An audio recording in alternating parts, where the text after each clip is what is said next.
What is up, y'all? Welcome back to the channel. It's episode 62 of Marlins franchise, and it has been quite a while.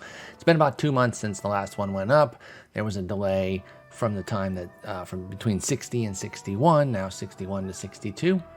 But as I mentioned in the comments of 61, this is not over. I've been doing a lot of OOTP stuff on my stream, twitch.tv/Spore. There's no real reason for the delay. It's not, people always say like, oh, I haven't had the time or whatever. I've been spending my time differently. I have had like a little bit of a pushing the record button struggle type of deal.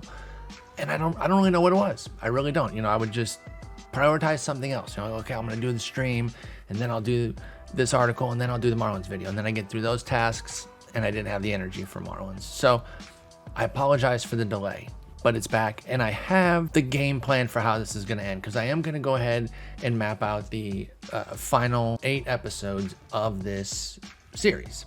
So we're going to go through the rest of the season today, and this is the 2031 season. We'll do the 2031 playoffs in one fell swoop. Episode 64 will be the 2032 off season. Episode 65 will be the 2032 start of season. Episode 66, the mid-season. Episode 67, the playoffs, if we make it. Then I will do just a 5-year spring forward, kind of basically let everything auto sim. Then episode 69 will be a massive review to wrap everything up. So that's what we're doing here. I've had an amazing time with this series. I appreciate all of you who have stuck with it throughout. And I am going to start another series on the channel.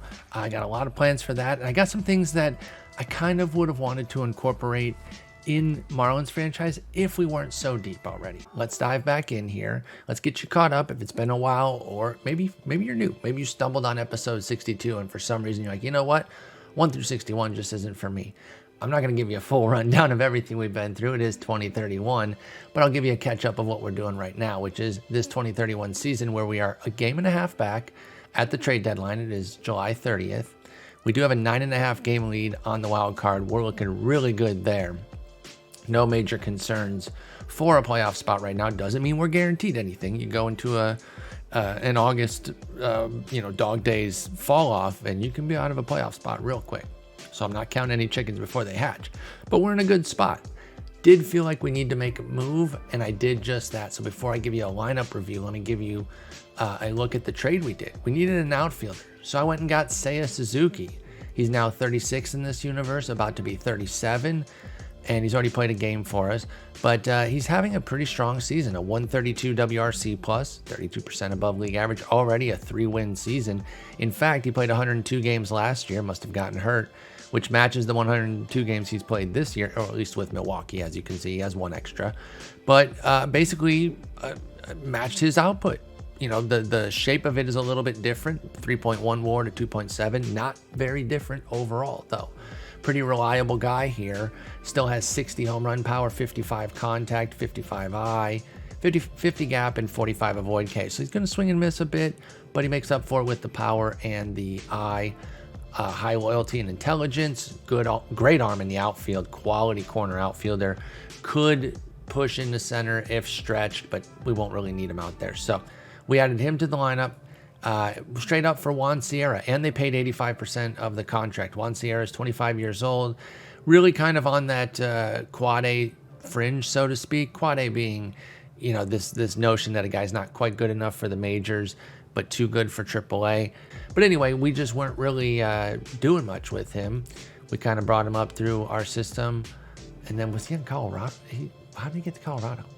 What the heck? Oh, Rule 5, and then give him back to us. That's right. I forgot about that. So yeah, Juan Sierra's got great plate skills and a little bit of punch, but 40 contact does make life difficult. He wasn't doing all that well at AAA. They wanted him for a rental of Suzuki, and I figure, that's plenty fine. It's not really any skin off our back there, so I didn't have any problem giving him up. Especially with the trade here, it just fit, and then they took some of the money as well. He does have a vesting option with 135 games, which he's probably gonna get, and I'm not gonna slow that down. So he's gonna play. What is that gonna take? 135 games? Yeah, he's only gonna need 32 more games. We have 2 months left. So barring an injury, he's going to get that, and I'm okay with that. 18 mil for a 3-win type player who, even though he is 36, about to be 37, I do believe he can hold up. I'll be fine with that. So here's what the lineup's been up to. We are having a pretty strong season at the dish, a lot of single-digit rankings. In fact, everything is 9th or better. You know, offense has never been a major strength on this team outside of a few pockets here and there. So for a bunch of single-digit rankings, that's pretty good for where we usually are. We're a pitching-heavy team, and as you can see, that is no different this year. First in ERA, first in starters ERA, fourth in bullpen ERA, first in runs allowed. A lot of ways of saying similar things there, by the way. Fourth in strikeouts, fourth in walks. The defense is a little dodgy, so I like that Suzuki can certainly help that too. So you got Patrick Bailey and Sebastian Byro splitting the catching duties, although Byro has really taken over in terms of quality. He is the much better guy this year with a 3.6 WAR, call it 4-win season thus far. 146 WRC plus, 13 homers in 294 plate appearances. That's fantastic. Bailey, for his part, has been worth half a win, a 94 WRC plus in his time. So, you know, I wish it was better, of course, especially because we don't manage anymore. We hired a manager to kind of up the degree of difficulty, and they're playing him every third game against righties and fourth against lefties. If it were me, I'd be playing Byro pretty much unless he was tired. It would be a if starter is tired kind of thing, but that's okay. Maybe not playing him that often has helped him be good, right? There is oftentimes a situation with a guy where there is a less is more factor and not overexposing. Catching in general, you're not necessarily playing every single day anyway. I'm not going to gripe too hard about it, even though it did lead me down a very much unnecessary tangent. Tony Padilla in his first year with us, remember we traded with Pittsburgh for him in a pretty big deal this offseason. We got another prospect with him, and then who did we give? We gave Manny Mendiola, who's got a 55 upside, and Akio Mori, who's pretty decent too. So we got Padilla, and he had some development to do, and he has developed. I mean, they still say he can get up to a 70. I don't know where that's coming from. The only thing that hasn't developed that can on this hitting profile is 5i. Don't think that would give him 15 points of overall. I guess the 5 at first base, but I doubt those two things would combine for that. So I'm not sure why he's a 70 potential, but I like who he's been. 116 WRC plus, 1.4 WAR, not killing it, but he's at first base too. Or in fact, he's DHing. He's DHing. So using WAR for a DH can be a little misleading. We see that he's 16% above league average, quality hitter, nothing too crazy. He's only 24 though, can certainly develop. Jonathan Turner is at first, and he's been basically Padilla himself. 118 WRC plus, 1.6 WAR. So they've been similar. Neither is particularly good at defense.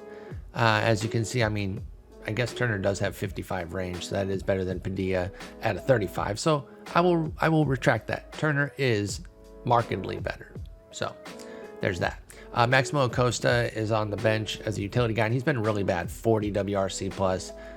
Ooh, I wonder if maybe we send him down or DFA him, because I mean he's a captain, but we've got guys. We have this whole time. Yeah, I mean we stack guys. Always without a question the team leader though. Oh, well, I guess I won't fix what ain't broken. He is in a reserve role. I feel like that might hurt to get rid of him more than I thought. Anyway, Arcady Muller is our second baseman, superstar that we got a few years ago back in the offseason of going into 2030. So this is his second season with us, because it's 2031. 19 homers, 117 WRC plus, a little bit better than last year. Already has 3 WAR and had a 3-win season last year in 143 games. He's done that again this year in 106. So he is better this year, and really happy with what he's been doing. Esteban Machado is another utility guy, more of a hitter than fielder there. Although, looking at it now, actually his fielding ratings really aren't that much different than Acosta's, because Acosta's lost some range. That's another thing too, is that his defense isn't even there to cover him, given how poorly he's been with everything else that he's doing at the dish. Jordan Walker, our third baseman, he's up a little bit too, from a 113 to a 117 WRC plus. Now he played a ton last year, so he is pacing toward pretty much matching his season there, 3.8 WAR. He was at 3.7 last year. But unlike some of these other guys who've put up equal seasons in fewer games, that'd be a little bit tough for what he's doing. His offense would have had to be quite a bit higher than it's been. Happy with where he's at, though. He's doing well for us. Jordan Walker, got to see him in real life at the Arizona Fall League. And man, I know people get tired of comps because they can be boring and lazy, but I don't know how you watch Jordan Walker and you don't see Derek Lee. Carlos Colmenares, look, we've hitched our wagon to him, and now he has a 55 range, and we need a new shortstop. Plain and simple. I'm no longer all that thrilled with what we've got. Win and a half so far this year, more than he did last year because his bat is up from a 74 to a 90 WRC plus. I've been begging for a 90 out of him forever. I just was always saying, if he could get a 90, he could be a 5-win guy. But that was when he had premium defense, and 55 range at shortstop is not premium. So I'm glad he's finally hitting, but I'm still pretty annoyed. Highland Hall, picked him up a few years ago. This is his third year with us. 29 homers, 143 WRC plus, having a great season. He's just been awesome. He's been everything that we could have wanted when we were going out to get him, because we were looking for power that offseason. We really wanted to turn the offense, and Highland Hall has completely lived up. J-Rod, having a really down season. He has shaved off 40 points from his WRC plus, from 116 to 76. Horrendous stuff. He's fragile. You can see here in his time with us, 129, 135, 125. Those are his games played totals. And he's still been good. A bunch of 3, 4, 5 win season. That's good, but man, it makes you wonder the what if. What if he was healthier? What if these were 150 game seasons? What kind of impact would he be having for us? Pretty high. But then this year, I think he's stayed healthy. 2031, he had a bruised hand for a week. Other than that, he stayed healthy, and he's a disaster. 76 WRC plus, 0.8 WAR. So he's got to get going. That was part of the reason that we needed an outfielder, and we brought in Suzuki, because the outfield was terrible. Quick run through of the pitching. It's been amazing yet again. Grayson Rodriguez, Danny Puente, Luis Becerra, Jaden Owens, and Shane Baz all pitching brilliantly. Sub-4 ERAs across the board. 3 of them with sub-3 ERAs, including a 2.01 in 157 innings for front runner of the Cy Young, Grayson Rodriguez. Is it named the Pedro in this world? I can't remember. It is. Okay. There's so much crossover with things that sometimes I forget where I did one thing, or where one player popped off in one universe and not in the other. But most things relate back to Marlins. Like whenever I'm doing stuff on Twitch, I'm like, oh, in Marlins franchise, he's doing this. In Marlins franchise, he's doing this. So it always comes back to Marlins franchise. The bullpen has been awesome. Barriera, 25% strikeout minus walk rate. That's wonderful. Nick Sandlin, 24%. Brian Mata's a little high, 4.56 ERA, 1.25 WHIP, but a 17% strikeout minus walk rate is the third best on the team. So the underlying skills are certainly there. 1.3 homer 9 is certainly hurting him right now. Manny Smith has been elite, 21 2/3 with a 1.25 ERA, 0.97 WHIP. Ben Bowden's been great from the left side. Jake Brentz has been all right.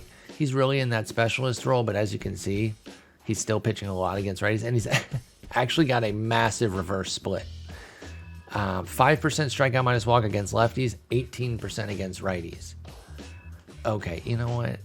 Oh, I can't. I was going to say I'm going to take him out of that role. Okay, I will say it has been, and you can't change the role there, it has been hard to let the computer do all this. It's driving me nuts. Stuff like that. Like, I don't do long relief, and there's no stopper, and then we got Jake Brentz just being a specialist. It's all right. It's still a good bullpen, but it is triggering me to have zero control. Graham Ashcraft just joined the bullpen because we moved Jaden Owens into the rotation, and so his stats are basically as a starter. So we'll see how he does in the closing role. And then Lupe Robinson is a prospect. Well, no longer a prospect, right? I think he would graduate. Well, by service time, yes, not by innings yet. But anyway, he'll graduate. We're doing the old Becerra, Puente, Owens thing. We'll leave him and then start him, but not going to start him until next year. because he's not ready, simply put. And he might not end up being ready, but you gotta move this stuff up. You're at 50 out of 65. You gotta start pumping that up before we're gonna move you into the rotation. So anyway, there's a quickish rundown. Let's get through the rest of the season here. Let's see what happens. We're a game and a half back of the Mets. When do we play them again? We've got Toronto here to finish off the month. No Mets in September. Ooh, 6 games against them. Or excuse me, in August, no games against them. 6 in September. So let's go here, and then we have a doubleheader coming up. Patrick Bailey is hurt. 3 to 4 weeks, so that's going to help Byro play more, although they might just put whichever catcher I call up in that same every third game role. Danny Rodriguez was also playing in the outfield when I was trying to figure out who else. That was it too. Okay, 7-19, he got hurt. I think that was the impetus for the outfield trade, because that's when we went from having Rodriguez, Hall, J-Rod, and we could kind of afford J-Rod struggling, to then having Bustamontes take over for Danny Rodriguez, and that was just going to be a bridge too far. So that's what got Suzuki in. And then when Rodriguez comes back in about a month, we will go to something else. I don't know, actually. That's going to be really interesting. It's probably going to get one of Acosta or Machado DFA'd. Is Busta still on an option for this year? Okay, he's in his last option year. Never mind. We'll just send Busta down. All right, we need a backup catcher. We got Ethan Anderson. He can catch. He's the captain. Yeah. That's his standard backup catcher fare. And just like that, we got Byro playing a bit more, just like I wanted. So, injury sucks, but silver lining to it. Copper lining. It's not that good. I'd rather have Bailey, so we'll downgrade it. All right, we got the Phillies coming up, and we do have a double header. I mean, we have so many guys with stamina. Oh, wait, no. Becerra and Jaden Owens are there. Never mind. We have 2 starters ready for it. Never mind. All right, we win 5-3. Give me a sweep doubleheader for us. No, that was split. Standard split. We lose 6-4. So, yeah, we split. We go 12-1 in the second game. J-Rod pops off, and then they take him out. Let him keep going crazy. He's trying to fix his number. Gotta get the save. Give me save in a series. Save in a series. Boom, got it. 5-4. All right, 4 against Atlanta. Back-to-back 4-game sets against division rivals. Game 1's ours. Game 2's ours. 3 out of 4. So, we're 2 games back. We've actually fallen behind in this time of doing all right. What's this? 4, 5, 6. 6-2. Make it 7-3 with those 2 Toronto games. And we're falling behind. That means the Mets are killing it. All right, A's. Yeah, so they're good. Snapshot of them. You can pause and look deeper if you'd like. They're a pretty solid team. They got a really good rotation. They're first in starters ERA. They got Bo Burrows, former Tiger, having a pretty damn good season. All right, okay, we'll see. We'll see what's up, Oakland. Game 1, ours. Game 2, 9-2, rubber game. Rubber game, give me a series and a save right here. I think I'll change it to saving every month while we're going through this. Oh, we lose the series. Dang. Expiring personnel. Brooks McNiven is pretty good. At this point, all of our guys are ones that I've brought into the system, obviously, but they're not all top of the line. Sometimes they're guys that were kind of left over from the pool. Other times they are very important. I think McNiven, let's keep him. He's got good... Actually, you know what? No. I'm going to let McNiven go. He's good on teaching pitching, but he's only good on influence mechanics. I want something higher there. And we'll let him walk. Oh, Calgill already got an extension. Good. And then Freddie Guzman teaches hitting well, or, good. Has good for that. Handles development good, mechanics legendary, aging outstanding. Yeah, I'm gonna re-sign him. Let's go 2 years. I like that. Jason Young. Now he's good, and then good, decent. Now he's walking. So we're gonna need a couple pitching coaches, and then the other 2 were down here in the DSL2 league. Now Anderson Polanco is outstanding at teaching pitching, but his development trio is pretty underwhelming. And Ryan Chipka, I think, is similar. Yeah, excellent at teaching hitting, but then good, decent. We're going to let both of them walk. So we'll bring in some new personnel. We don't have to fill a lot, so we only need a handful of guys to be available to us. And there's usually a handful of quality candidates. We head out to Pittsburgh.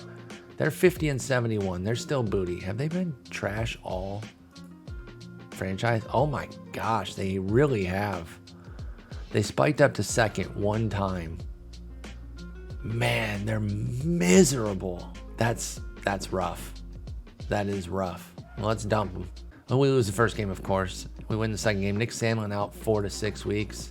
Or it says 4 to 5 weeks. That's weird.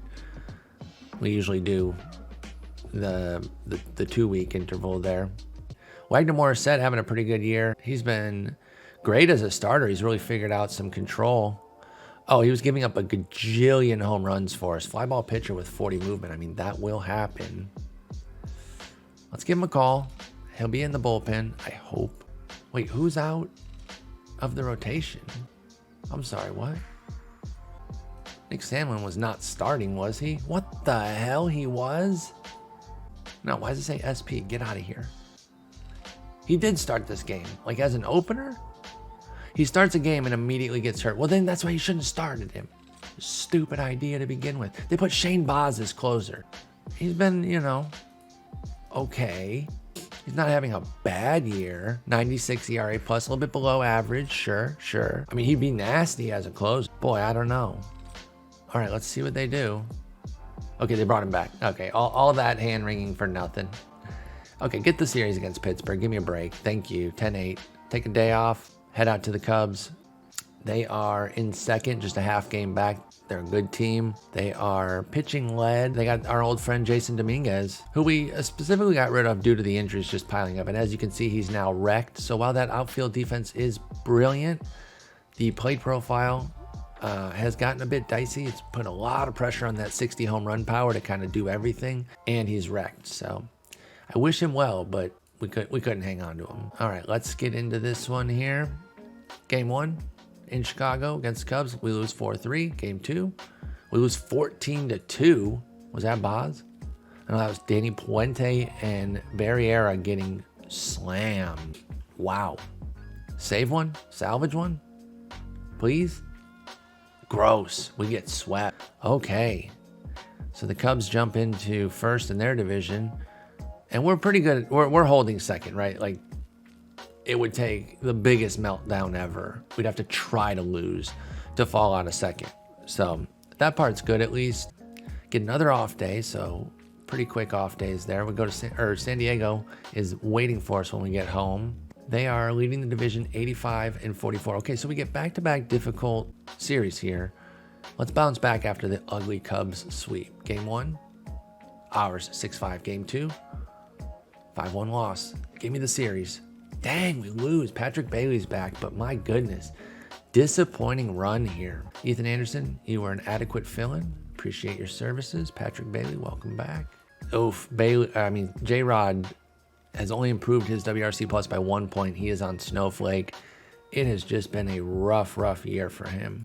Byro is leading the team in WAR. I love that. Good for him. Let's go. Let's continue through the rest of this month. We got Philly again. They're 61-69. We need 2 out of 3 here. Come on. Game 1, ours in 14. Game 2, ours. Game 3, give me a sweep.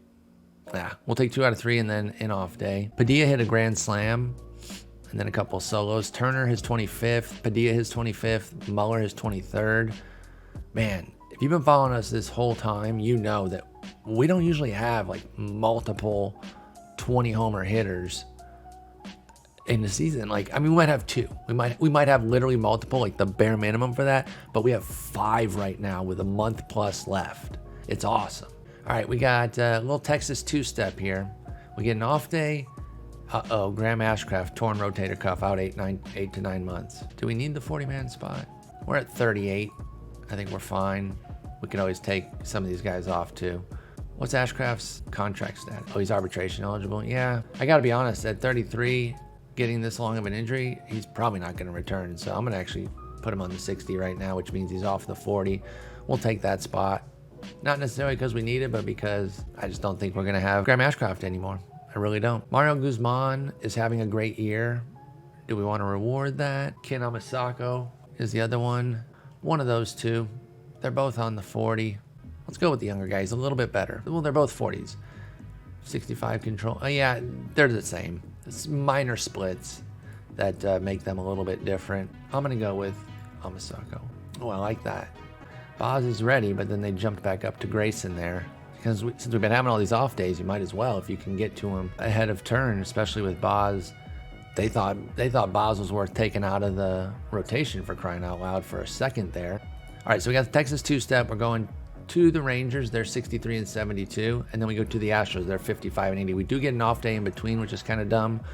We've been getting so many off days. I'm not mad about it. It just seems unnecessary given the way the schedule is and the way Texas is. Like, we could easily travel there, but hey, who am I to complain about getting a little bit more rest? Danny Rodriguez is back. Let's go. That means the end for Bus to Bus.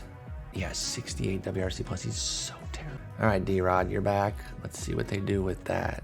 All right, he doesn't take over a lineup spot. Didn't think he would, didn't think he should. So I'm not upset with that. I was actually a little bit worried if they put him in over like a Seiya Suzuki or even J-Rod. I don't want them to do that, despite J-Rod's struggles. You can see he's up to an 81 WRC plus. He's slowly working it up. That's a 4-point jump from our last check-in. We won the first game at Texas. Game 2, take both, go to Houston, get a little 3-pack there. Game 1 is ours. Barriera suffered day-to-day injury, moderate effect, 3 week. And I guess that means Guzman gets the shot now, and we're going to roster expand next. Anybody deserve a call-up here? Oscar Salas. What if I put you in AAA? It doesn't make you any happier. I wish it would have. Jeez. Called up Guzman. And where do they put him? They put him in long relief. That's fine. Game 2 at Houston. Ours. Sweep them. That's going to get a save as well. Give me 5-game sweep in Texas, please. Give me the Texas 5-step. 4-1 will be fine for our Texas trip too, but I'm greedy. Give me the dub. 4-3. Let's go. A little 5-game win streak here. Now, unfortunately, we went 17 and 11 in August. That's not the unfortunate part. The unfortunate part is that we fell way behind because New York did not relent at all. They went 20 and 8. Like, that's tough. That's so tough that you can do that well. And they're like, well, wasn't good enough. Just got to keep playing and do our thing. We'll be fine. And we do get 6 games against them, so we're not out of this. Player development. Ooh, Padilla. Okay, so now he's up to a 60. And now I see 5 more on his potential for home run power. Okay, now I'm starting to see how he could get even higher there, especially at 24 with good work ethic. Let's go. We like it. Look at Grayson. Grayson Rodriguez, 251 ERA, 111 whip. Looking brilliant. Oh, Jaron Purified, desperately trying to stay on the 40. Well, it's going to be tough for him in the offseason. Oscar Salas, I called him up. Oh, wait, no, that's not who I called up. Who was I thinking of? Did I call up somebody else named Salas to AAA? I thought I don't know who I'm thinking of. Yeah, this guy. Wait, do I have 2 Oscar Salases? That's crazy. There's no way. I mean, there is a way. So we got a 7th round pick from 2029 and a 5th round pick from the very next. That is wild. I thought I was going crazy there. Okay, well, we have 2 Oscar Salases. Oscar Salai is the plural. All right, ACL top hitter. Who's Jim Freak? What a name. Jim Freak, baby. Also from the 2030 draft. KBO top hitter. Dylan Carlson went to the KBO, and he's a beast. Hey, good for him, man. Look, he was not bad with Texas last year. In fact, he was quite good. You don't usually see a guy leave on such a high note to go to the KBO, you know? I wonder what kind of money they offered him. 1.8 mil. There's no way that's all he was being. I don't know. That's weird. All right, roster expansion. Let's see. We'll call up one of these 28. You know what? Faber Castillo's having a hell of a season. He can get in that bullpen for a little bit. We're calling up a Ricky, but it isn't Ricky Bustamontes. We're going to call up Ricky Morales. He's just way better, which is not a high bar to clear, mind you. But he's called up. Boom. Done. All right, last month of the 2031 season. 3 in San Francisco. They are terrible. Give me 3 more wins. Make it an 8-game win streak. There's 1. There goes the streak. But we get the series. That's good. 2 out of 3 ain't bad. Just ask Meatloaf. Rest in peace. Torque. Oof. Not recovering. Rushed his rehab. Suffered a setback. It's getting It's getting rough for him.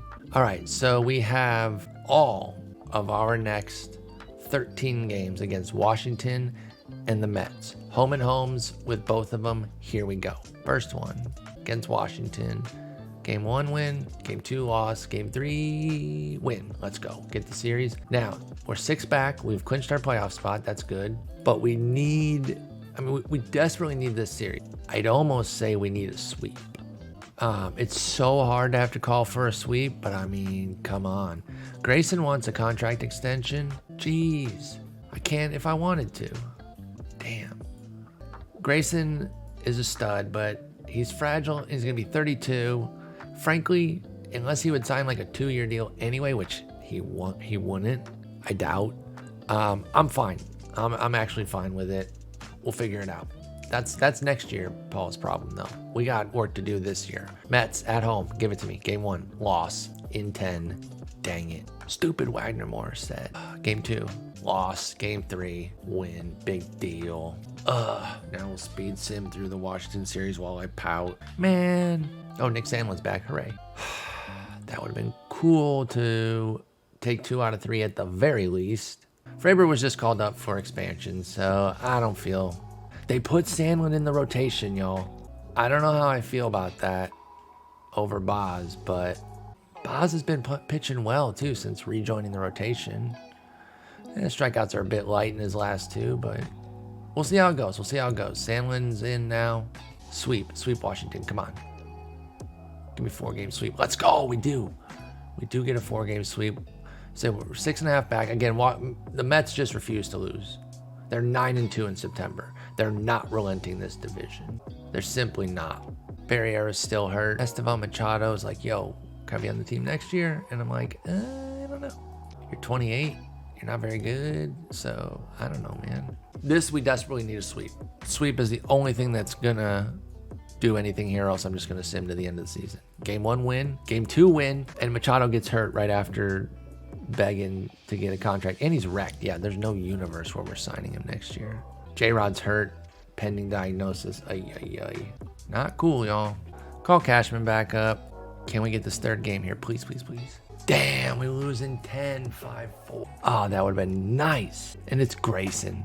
I didn't even look, but if you had told me Grayson was who we had on the mound with a chance to sweep, I'd have said, book it. It's done. We're sweeping. But guess what? We weren't sweeping. We were swept. No, we weren't. That's stupid. That's not how that works. I'm gonna put him on an 80 pitch count for Nick Sandlin. I don't like this move. I don't really trust it, but I'll leave him in there for now just to finish the season. But I don't love it. 4-day elbow contusion for J-Rod, by the way. Davison De Los Santos hit his 300th home run for his career. Another amazing season, 42-100.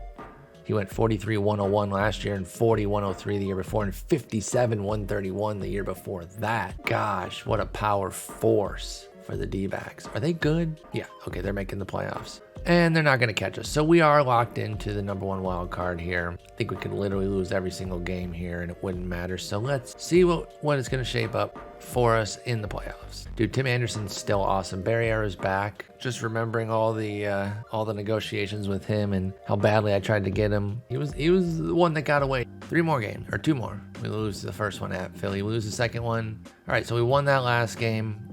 Mets, Cubs, Padres, division winners. We have the number 1 wild card with the D-backs and the Cards. Braves were 5 back. Nats were 6. So were the Phillies, Reds. So, I mean, they were in it-ish. But again, there wasn't a whole lot of excitement for playoff spots.